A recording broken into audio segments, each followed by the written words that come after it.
नमस्कार, वंदे मातरम। मैं हूं श्यामगिरी। आप देख रहे हैं हमारा चैनल मुद्दा भारत का। मुद्दा भारत का यानी मुद्दा आपका। मुद्दा अब बना हुआ है लोकसभा चुनाव का। जी हाँ, लोकसभा चुनाव की अब उल्टी गिनती शुरू हो गई है, क्योंकि कुछ ही महीने मतलब 1 या 1.5 महीना बचा है। आचार संहिता चालू हो जाएगी और जो है चुनाव की प्रक्रिया शुरू हो जाएगी। चुनाव आयोग कभी भी जो है प्रेस कॉन्फ्रेंस लेके जो है चुनाव का डेट और रिजल्ट सब डिक्लेयर कर देगी। लेकिन उसके पहले तैयारी में सभी पार्टी के नेता लग गए हैं। कौन कौन किस सीट से कहाँ लड़ेगा, इन सब की पूरी तरह से तहकीकात में हर नेता जो है जुटे हुए हैं। पहले तो अभी सीट की लड़ाई हो रही है आपस में, उसके बाद जब सीट फाइनल हो जाएगा आखिर में कौन सा चेहरा कहाँ लड़ेगा, इसकी भी जो है जानकारी आ जाएगी। तो आज हम चर्चा करेंगे ठाणे लोकसभा क्षेत्र से।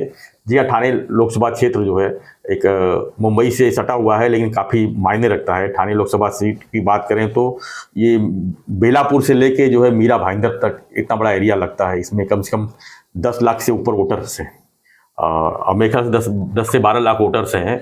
और पिछली बार जो है जब 2019 में चुनाव हुए थे तो राजन बिचारे भारतीय जनता पार्टी और शिवसेना के उम्मीदवार थे, और दूसरी तरफ जो है कांग्रेस। राजन बिचारे को देश में सबसे ज्यादा 4,60,000 वोट का डिफरेंस मिला। यस, और उसमें जो है कांग्रेस और एनसीपी की तरफ से उम्मीदवार एनसीपी से थे आनंद परांजपे, उनको भी लाखों वोट मिले थे, यानी 2-2.5 लाख वोट मिला था। लेकिन सीट इतना बड़ा है, इतना अंतर हो गया उसमें कि आनंद परांजपे समझ लो, उनके आगे समझ लो जमानत ही जब्त होगी उनकी।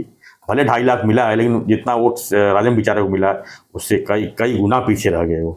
हालांकि उसके पहले जो है कल्याण से वो सांसद रह चुके थे, लेकिन अभी जो है ठाणे लोकसभा तो प्रकाश परांजपे पहले थे, उनका बेटा करके ये शिवसेना से हुए थे। तो अब सवाल ये उठता है कि इस बार जो स्थिति अलग है।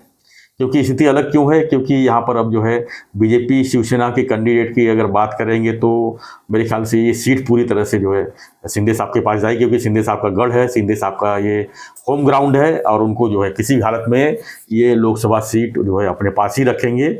और शिंदे साहब अगर अपने पास सीट रखते हैं तो राजन बिचारे के सामने जो है कौन टिक सकता है, इसकी पूरी तरह से जो है वो दखल लेंगे। और किसी भी हालत में अगर सीट जीतना है तो ऐसे आदमी को उतारेंगे मैदान में कि जो धन से भी परिपूर्ण हो और लोक नेता भी हो और लोगों के बीच में उसकी अच्छी खासी पैठ भी हो। तो इसमें कौन कौन है? इसमें हम बात करेंगे तो सबसे पहले नंबर आता है रवि फाटक का। हालांकि वो लोक नेता नहीं है, रविंद्र फाटक विधानसभा चुनाव में उन्होंने टिकट लिया था, लेकिन वो विधान परिषद में थे ना। हाँ, बाद में विधान परिषद में वो अच्छा खासा सफल हुए थे और काम भी उन्होंने किए थे लोगों के। और खासकर जो उनको नगर सेवक जो वोट दिए थे, और सभी नगर सेवकों का जो है अपने फंड से अच्छा खासा काम करके दिए थे। कोई नाराजगी किसी को नहीं है और उनके खिलाफ कोई जो है एलिगेशन नहीं है। साफ सुथरा उनका नाम है रविंद्र फाटक का। और दूसरे हैं उनके सामने नरेश मस्के। हो सकता है नरेश मस्के को भी सीट मिल सकता है, लेकिन लड़ाई दोनों की है, सीट के लिए लड़ाई है। यहाँ पर सीट के लिए जो है शिंदे साहब किसको चूज करते हैं ये तो आने वाला समय बताएगा। लेकिन ये 2 नाम जो है चर्चा में इसमें ठाणे शहर में है कि ठाणे लोकसभा सीट से शिंदे गुट की शिवसेना का जो है टिकट कौन लेगा। राजन बिचारे के सामने किसकी जो है मजबूती लड़ाई में आ सकती है। हमारे सहयोगी अनिल सतीश भी जानेंगे कि ये 2 नाम पे जो मैं चर्चा कर रहा हूँ इसके बारे में जरा बताएंगे। सर, आप क्या मानते हैं? सर, तो कैसा है ना कि मैं आपको एक सवाल पूछूंगा कि शिंदे साहब यहाँ बैठे हैं जी, यहाँ पे मस्के हैं, यहाँ पे रविंद्र फाटक है। समझो रविंद्र फाटक अपनी पैरवी कर रहे हैं जी कि भाई मेरे ये प्लस पॉइंट है और इसके ये माइनस पॉइंट है। हाँ, ये बोलेंगे मेरे ये प्लस पॉइंट है और इनके ये माइनस पॉइंट है। तो रविंद्र फाटक को चुनना है या मस्के को चुनना है, ये निर्णय करने के लिए रविंद्र फाटक के कौन से प्लस पॉइंट शिंदे साहब पहले ध्यान में लेंगे, वो मुझे बताओ। सर, कौन से प्लस पॉइंट है रविंद्र फाटक के कि जिसकी वजह से उसका नाम भी चल रहा है, और बाद में मस्के का भी बताओ कि उसका नाम क्यों चलता है, क्यों दोनों के नाम चल रहे हैं। जी जी जी। और दोनों भी नगर सेवक रह चुके हैं। हाँ, है ना। नरेश मस्के तो अभी भी, ये तो आमदार भी रह चुके हैं। जी जी।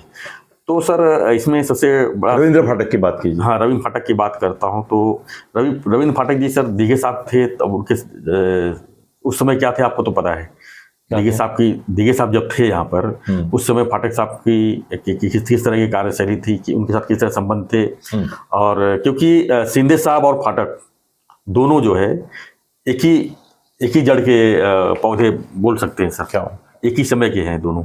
है ना। तो आज वो शिंदे साहब मुख्यमंत्री बन गए हैं, लेकिन रवि फाटक भी जो है उनके साथ में देख रहा हूँ मैं, हर वीडियो में, हर फोटो में। यहाँ तक कि जब शिंदे साहब ने बगावत किया 1.5 साल पहले, तो उनको मनाने के लिए फाटक साहब गए थे। यानी उद्धव साहब का भरोसा था कि फाटक साहब जाएंगे तो शिंदे साहब मान जाएंगे। क्या बात है? नहीं, क्या मिलिंद नार्वेकर के साथ में रवि फाटक ही गए थे सातारा, यहाँ शिंदे साहब को मनाने। हाँ। अच्छा। ये गुजरात बगावत मत करो, बगावत मत करो, जो कर रहे हो गलत है, आ जाओ। वो मनाने गए और खुद ही मान गए। अरे बाप रे। तो वहां से चले गए अपने आसाम में। हाँ। तो ये फाटक साहब का जो है देखा जाए तो शिंदे साहब काफ़ी करीबी रहे हैं। और दूसरी बात कैसा है कि जब वो विधानसभा में इतना पैसा खर्चा कर सकते हैं तो लोकसभा के लिए भी वो मजबूती से। विधानसभा में कितना खर्चा किया होगा उन्होंने? कम से कम 40 से 50 करोड़ रुपया खर्चा किया था। अरे बाप। हाँ। और उस समय शिवसेना बीजेपी अलग थी सर। 14 साल की बात। इसकी वजह से जो है वो फटका लग गया और वो गिर गए। बीजेपी आई वहाँ पर, जो केलकर साहब का सीट थे, तो दूसरी बार भी केलकर साहब आए, उनकी अलग बात है। लेकिन उस समय जो है ऐसा भी हुआ था कि वो नारायण राणे के करीब थे बहुत। बिल्कुल बिल्कुल। और उन्होंने नारायण राणे को पूछा कि भविष्य नहीं है कांग्रेस को जी, उस समय वो भी कांग्रेस में। बिल्कुल। तो क्या मैं शिवसेना में जाऊं, वहाँ पे मुझे टिकट मिल सकता है? तो राणे साहब समझदार है एकदम। वो बोले कि तेरा भला जिसमें है वो कर। हाँ। मेरे साथ रह के तेरे को कुछ मिलेगा नहीं, मेरे को ही कुछ मिल नहीं रहा है, तो तेरे को क्या दूंगा मैं? तो तुम बिंदास जाओ। तो नारायण राणे साहब को पूरा बोल के उनका आशीर्वाद लेके रविंद्र फाटक शिवसेना में आए। और शिंदे साहब कहानी मुझे मालूम, शिंदे साहब के थ्रू आए। शिंदे साहब को पूरी तरह से उन्होंने मान सब कुछ दिया उन्होंने, और कंधे से कंधा मिलाकर पूरी तरह से उनके साथ लगे रहे उनके जी। और आज भी जो है उनके साथ देखो कि जितने भी वीडियो रहेंगे, जितने भी इंटरव्यू रहेंगे उनकी, आप देखो पीछे तो उनके साथ खड़े रहते हैं। इसके मतलब साथ में है उनके, और लगातार बने हुए हैं। और मेरे को लगता है कि सर कि शिंदे साहब जो है फाटक साहब का ही नाम चॉइस करेंगे, कोई दो राय नहीं है। क्योंकि मस्के की बात करूँ सर, नरेश मस्के की बात करूँ तो नरेश मस्के थाना के बाहर नहीं नाम सही सर। अच्छा, रविंद्र फाटक का महाराष्ट्र में पूरे नाम है। विधान परिषद के नेता रहे हैं, और ज़्यादा करके जब बीजेपी और शिवसेना गवर्नमेंट थी यहाँ पर, जब फडणवीस साहब थे, तो फडणवीस साहब के भी काफ़ी करीब थे। हाँ। फडणवीस साहब के काफ़ी करीब थे फाटक साहब। उनका देखा हूँ मैंने कि जो मुख्यमंत्री रहता है उनके साथ में मैं उनको देखता हूँ। तो पहले क्या जो दूसरे मुख्यमंत्री थे अशोक चौहान वगैरह, पृथ्वीराज, हाँ, उनके साथ भी सबके साथ करीब। हाँ, कांग्रेस में वो कांग्रेस में थे, कांग्रेस में थे, राणे साहब के राइट हैंड थे। तो भी और दूसरी बात, जब शिंदे साहब को विधानसभा का टिकट चाहिए था तो ये मस्के साहब और ये फाटक ही तो गए थे वहाँ पर नारायण राणे साहब से मिलने के लिए। भाई टिकट का चल रहा है, अभी हम लोग थोड़ा मीटिंग कर रहे हैं, मैं देखा था। शिंदे साहब को टिकट कांग्रेस से चाहिए था? नहीं, अपना शिवसेना से सर, 2004 की बात कर रहा हूँ।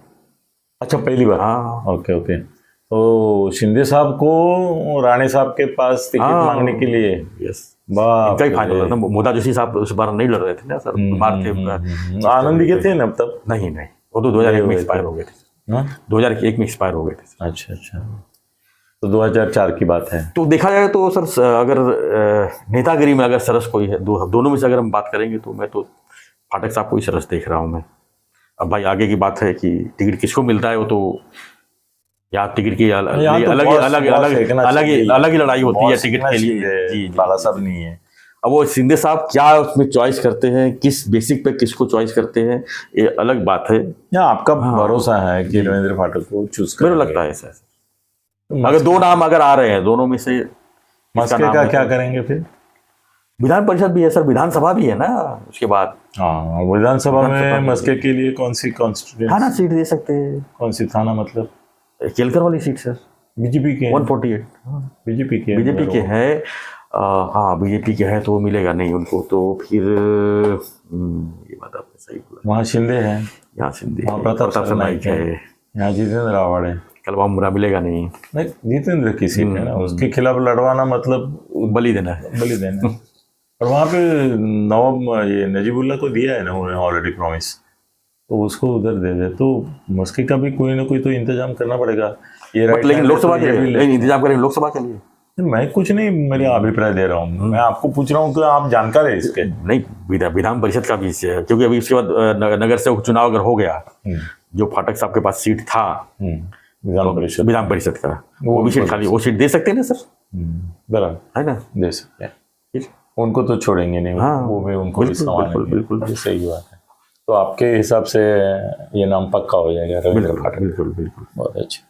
और अगर विधानसभा में 50-60 करोड़ उन्होंने खर्चा किया, आप बोलते हैं, तो 100 करोड़ तो करेंगे वो लोग आराम से।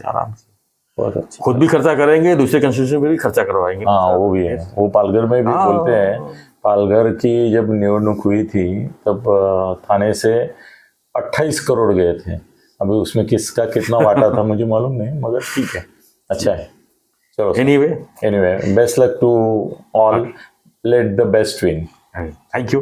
तो हम लोगों से प्रतिक्रिया देख लेते हैं कि थाना के लोग, आप लोग जो है थाने लोकसभा सीट के जितने लोग अपने वीडियो देख रहे हो, तो आपकी चॉइस क्या है, किसको सीट मिलना चाहिए? अगर 2 नाम मैं दे रहा हूँ, नरेश मस्के और फाटक साहब, रविंद्र फाटक, दोनों में से चलो, आपका वोटिंग जो आएगा ना, इसका निष्कर्ष हम शिंदे साहब को दे देंगे, फिर जिसका वोट ज्यादा रहेगा उसको टिकट शिंदे साहब को देने के लिए बोल देंगे। बिल्कुल बिल्कुल। मतलब यहाँ पर कौन जीतता है वो आप लोग देखिए, यहाँ पे जो जीतेगा वो वहां जीतेगा। चलो करो वोटिंग। धन्यवाद। बने रहिए ऐसी खबरों के लिए, देखते रहिए चैनल हमारा मुद्दा भारत का। हाँ, चैनल को सब्सक्राइब जरूर कीजिए। तत्ते साहब का भी चैनल है गगन भेदी, उसको सब्सक्राइब कीजिए और बने रहिए, देखते रहिए। हम लोकसभा चुनाव के रिलेटेड जो है, अब जो है रोज एक वीडियो हम आप तक पहुंचाएंगे। आपके भी कोई इसके ऊपर जानकारी रहेगी किसी क्षेत्र, दूसरे क्षेत्र, चुनाव क्षेत्र का, तो वो भी हमें दीजिए, शेयर कीजिए, तो हम उसके ऊपर भी वीडियो करते रहेंगे, चर्चा करते रहेंगे। देखते रहिए। धन्यवाद। जय हिंद, जय महाराष्ट्र, जय श्री राम।